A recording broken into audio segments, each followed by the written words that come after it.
Hello, everyone. This is Jimmy. You're reading with Jimmy. This is Alice's Adventures in Wonderland, page 52. Ignore the right page.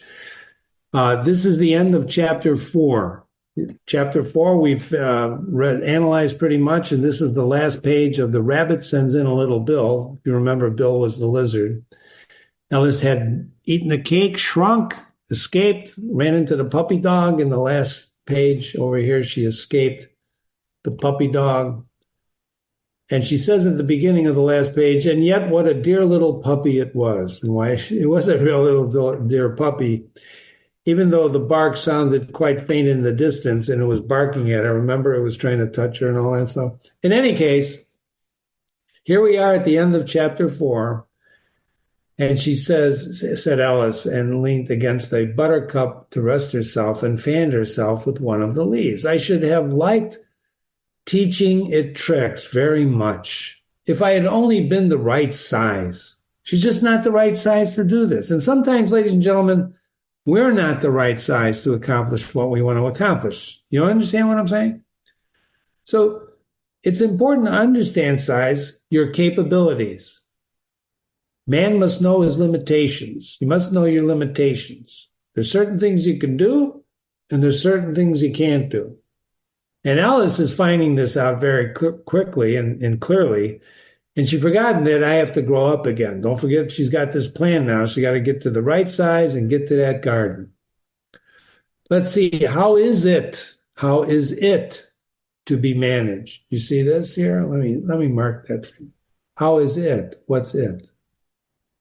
You know what it is? It's a pronoun, Jimmy. Of course it is. But what does it refer to? Let me see. How is it to be managed? It means her whole plan, getting to the right size and getting into the garden. How is it going to be managed? She could have said, how is getting to the right size and into that lovely garden going to be managed? Look at all those words that it replaces.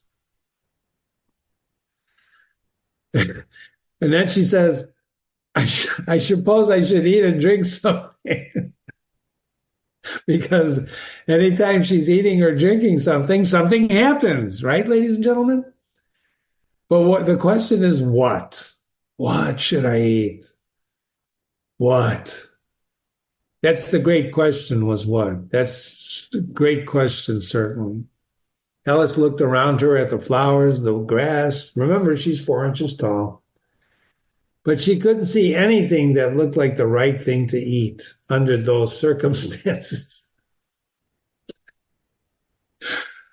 What should I eat? How often have you heard somebody you live with or somebody you know, what should I eat? What's there to eat, Mom? That's my motto all the time. Ma, you got anything to eat? We want to eat something.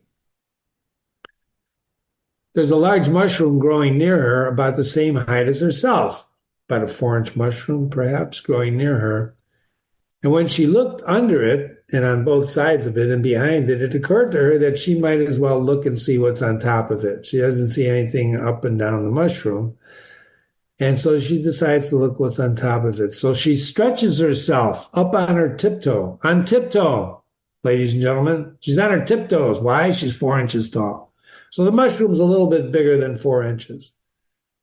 And she peeps. There's that beautiful word again. Remember that word? We met that word right on page 1. She peeped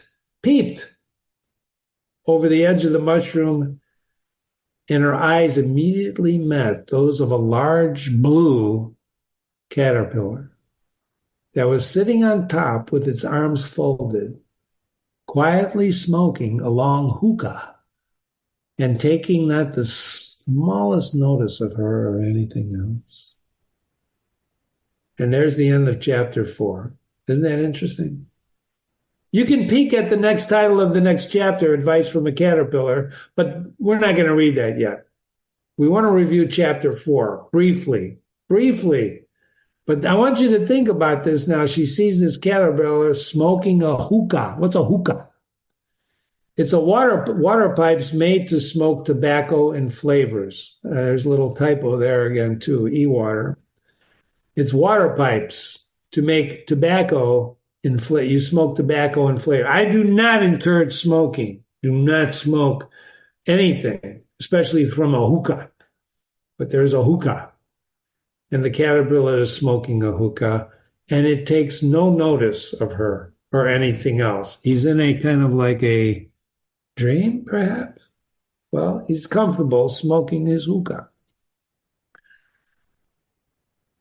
Chapter 4, Alice keeps changing. The rabbit calls her Mary Ann and asks her to remember, identity, who are you? Alice goes into there. Alice goes into the house of the rabbit, grows, outshines the rabbit. The bottle says, drink me, expands into a giant because she's sent into the house. The rabbit orders her, get my gloves and fan. Fear becomes a concept because even though she's big, the rabbit and his friends are small and they're trying to get her out of there. Alice is a squatter. You see what I said here? Alice is a squatter.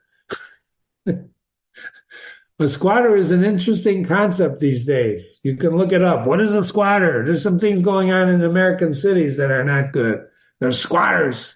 Squatters.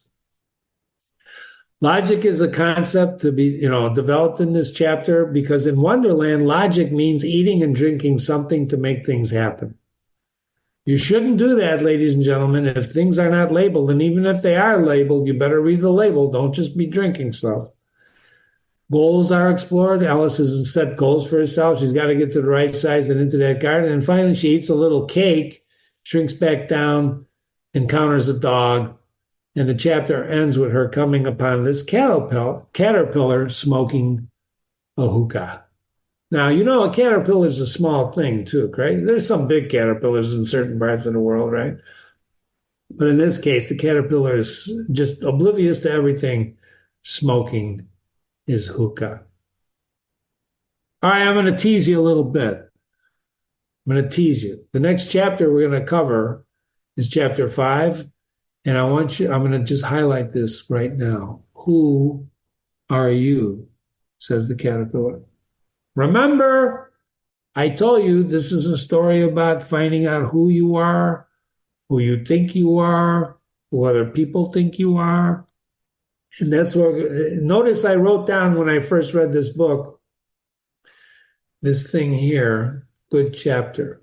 All right, I'm going to leave you with that. This is Jimmy. You're reading with Jimmy. My email address is jimmy@readingwithjimmy.com. Jimmy@readingwithjimmy.com. Send me an email with your questions, comments, etc. I'm really enjoying this. I don't know if you got that sense, but thanks for coming. Talk to you soon. Bye.